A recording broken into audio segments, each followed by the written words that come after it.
Welcome to my YouTube channel Victoria IELTS.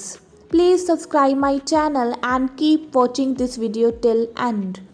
This video is related to IELTS writing task 2 जो कि ऐसे होता है, आप सभी को पता होगा जो IELTS की प्रेपरेशन कर रहे हैं। इस वीडियो में मैं आपको 8 बैंड वाली वोकैबलरी करवाऊंगी जो आप writing task 2 as well and speaking में यूज़ कर सकते हो, जो कि बहुत ही बेनिफिशियल प्रूव होगी आपके लिए। इसमें आपको कुछ ऐसे वर्ड्स, ऐसे कॉमन वर्ड्स करवाए जाएंगे जो आपकी राइटिंग टास्क 2 में यूज़ होंगे ही होंगे, जो आप ऑलमोस्ट यूज़ करते ही हो। First word is a lot of.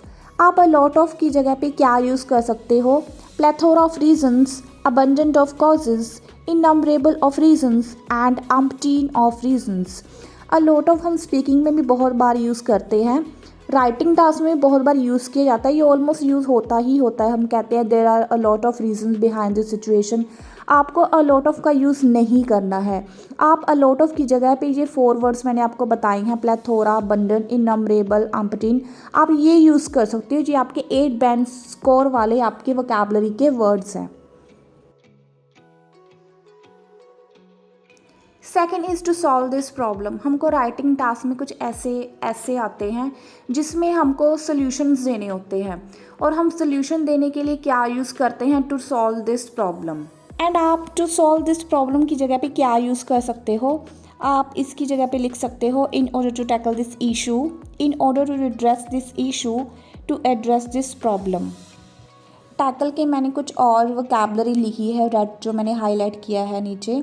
Tackle को आप redress, combat, curve and resolve भी लिख सकते हो आप।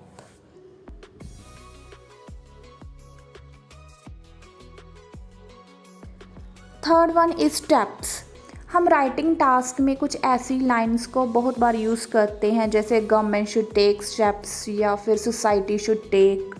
हम स्टेप्स की जगह पे हम क्या यूज़ कर सकते हैं ताकि वो और इम्प्रेसिव बने, ताकि वो और भी ज़्यादा इफ़ेक्टिव हो, आपके अच्छे बैंड स्कोर आए। तो आप स्टेप्स की जगह पे क्या लिख सकते हो? आप लिख सकते हो प्रिवेंटिव मेजर्स या preventative measures. Fourth one is use it. ये मैंने कुछ 4 वर्ड्स लिए हैं जिसे आप राइटिंग टास्क 2 में यूज़ कर सकते हो। ये 4 वर्ड्स बहुत ही अच्छे बैंड स्कोरिंग है। First word is irrefutably, second one is undeniably, third one is undoubtedly and fourth one is indubitably। इनका मीनिंग होता है impossible to deny, impossible to doubt, जिसे हम डिनाई नहीं कर सकते, जो कि एक फैक्ट होता है। It is a fact that. इनका मीनिंग ये है। आप इनमें से कोई भी एक वर्ड यूज़ कर सकते हो राइटिंग टास्क 2 में, बहुत ही अच्छे वर्ड हैं ये।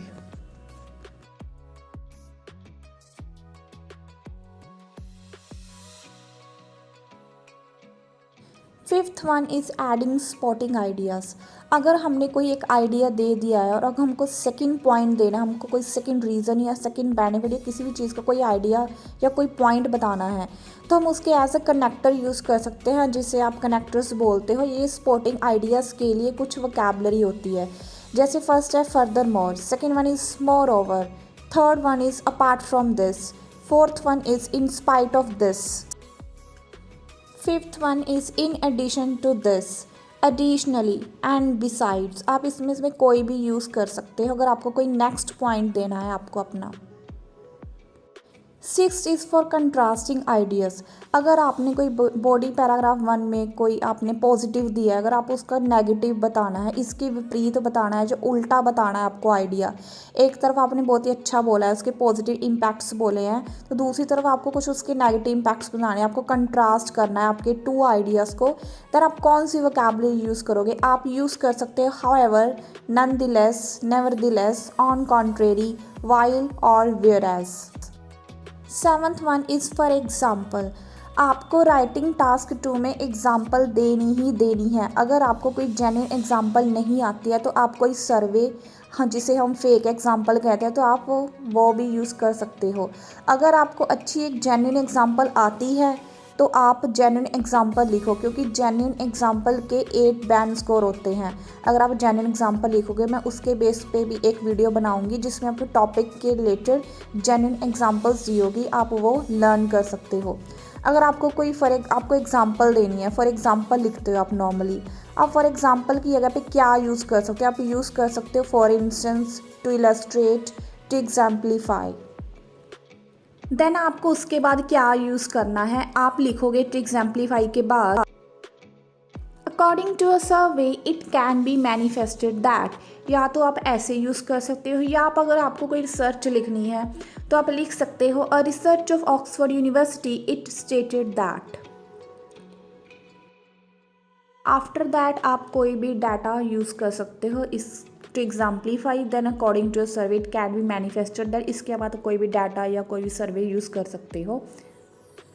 Thanks for watching this video and please subscribe my channel.